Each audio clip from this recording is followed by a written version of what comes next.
In this video, I want to share with you 7 tips to generate more sales, to be able to build your business faster and make more money overall selling on Amazon FBA.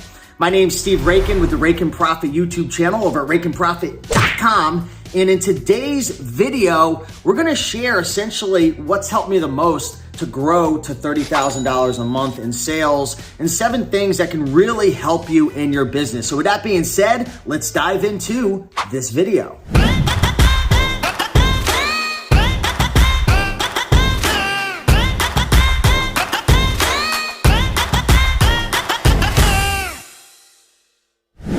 Number 1, make sure that before you list an item on Amazon, that you're listing your item on the correct listing. You know, one of the downsides to selling on Amazon is people create multiple listings. And on Amazon, you piggyback on a listing. It's not like eBay where you're starting a listing from scratch and taking pictures and writing out a description and SEO and all of that. You're piggybacking on a listing, but sometimes people create multiple listings. So make sure that you're selling your item on the fastest selling listing, the listing that has the best bestseller rank, the listing that has the most reviews in the correct category. Because if you list your item on the wrong listing, it's just gonna sit there and it may not sell, or it may sell for less money. Number 2, make sure if you're selling as an Amazon FBA seller, which is what I highly recommend, you'll be able to sell items faster, make more money, and you can leverage the fulfillment centers to do all the work for you. Make sure you're pricing against other FBA sellers. Don't worry so much about the merchants. Now, it is important that the merchant price and the FBA price is somewhat close. Yes, you can still sell items for a 30, 40, 50, 60% prime jump or prime bump, but the bigger gap there is between the FBA and the merchant price, the more that actual listing could fall or the price could tank. So just keep that in mind. But the main message I want to get across is price your items against other FBA sellers. Don't drop your price 20% or 10% less because the merchants are at 27 and then FBA is at 30. You really want to focus on the buy box price, and you want to price against FBA competitively. This will help you to boost your margins and your profits and sell items faster. Number 3, you want to focus on profit. This is super important. It's obvious, but even more importantly, you want to focus on sales velocity. Let me ask you a question. Let's just say you had, 2 items that you wanted to sell. And let's just say this item is a super duper slow seller, maybe only sells once a year, but it'll make you $100 profit. Or this item is selling once a day and it'll make you $25 profit.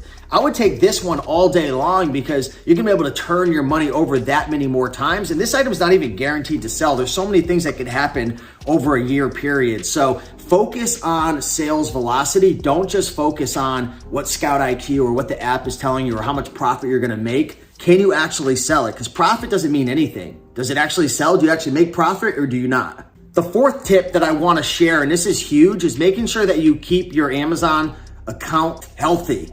And one of the biggest mistakes that Amazon sellers make is they don't get negative feedback removed from their account. So this is a pretty deep topic, but it's very easy. If you just go to your negative feedback, there'll be a little button to the side that says request removal of negative feedback, something along those lines. And many times, often than not, the actual person who left the feedback will leave a feedback that's against terms of service. There's only a certain way that a seller could leave feedback. Like, you can't leave a seller feedback on a product feedback page, vice versa. So a lot of times you could get them removed. So at least try, especially like, here's an example. Say you get a negative feedback and the customer says the item received, the item was delivered late, or the item got here and it was all smashed up in terrible condition.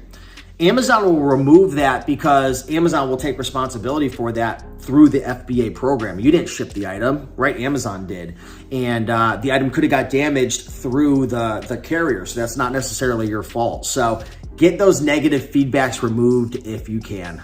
Number 5, it's really important to make sure that you find a really great supply of products. This is the lifeblood of your business. That could be a honey hole thrift store. That could be a flea market. That could be a wholesale supplier. There's a whole bunch of different ways to be able to source products, but it's great to get all the sexiest tools and supplies and the apps, and you got the little scanner on your wrist and everything. But at the end of the day, none of this matters if you don't have a good supply of inventory. And the only way you're gonna find a good supply is experimenting with different sourcing methods. So, when you're new, it's great to learn how to ship, learn how to list, learn how to analyze. These are all important, but long-term, the lifeblood of your business is finding a great source to consistently find items to flip on Amazon. That's why I love eBay to Amazon flipping. It's endless. The sixth tip for new Amazon sellers, or just Amazon sellers in general, right? This goes for any level, beginner, intermediate, advanced, is you wanna make sure to replenish your inventory.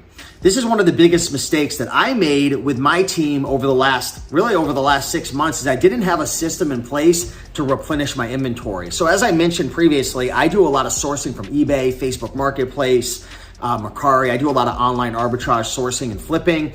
And I didn't have a system in place to be able to have my team track what's active, what's not active, what have we previously sold, what hasn't sold. So now I have a brand new spreadsheet. I have a whole new system where I'm able to easily replenish my inventory. So if you want this spreadsheet, what you can do is you can actually go to Instagram at Raiken Profit, send me a DM and put in the title spreadsheet, and I will send you over the spreadsheet that I use and that my team uses in order to be able to replenish our inventory easily. This will help with your IPI score. This will help, obviously source more items, but help with your margins as well, because the more you sell an item, the more data you have about that item, and the better you'll be at being able to reverse source it. So hopefully that tip helps. And again, send me a DM on Raiken Profit spreadsheet and I'll hook you up with that for free. The seventh and final tip is get your bookkeeping in line.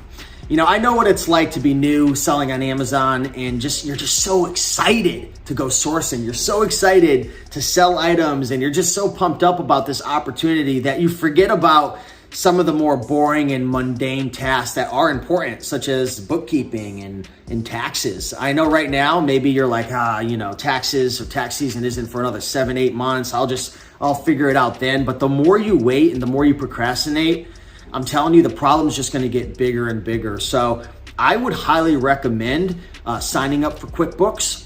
I'd recommend starting to build a relationship with an accountant or a CPA. If you're a bit on a budget, of course, you could use TurboTax or other things like that. I don't recommend it because there's a lot that goes into it. And if you don't have any knowledge, you might mess things up, and who knows, you don't want to get audited, right? But I believe if I'm going to run a serious business and I have profit margins and I'm really trying to grow this thing, I want to invest in my business. So investing in software, investing in a team to help me, because I'm not the brightest bulb. I don't understand bookkeeping fully. I don't understand taxes fully. So I just hire people that are smarter than me to help support me with that, so I can focus on what I am good at, which is sourcing and listing and shipping and Amazon. So definitely check out QuickBooks, and I have a video as well.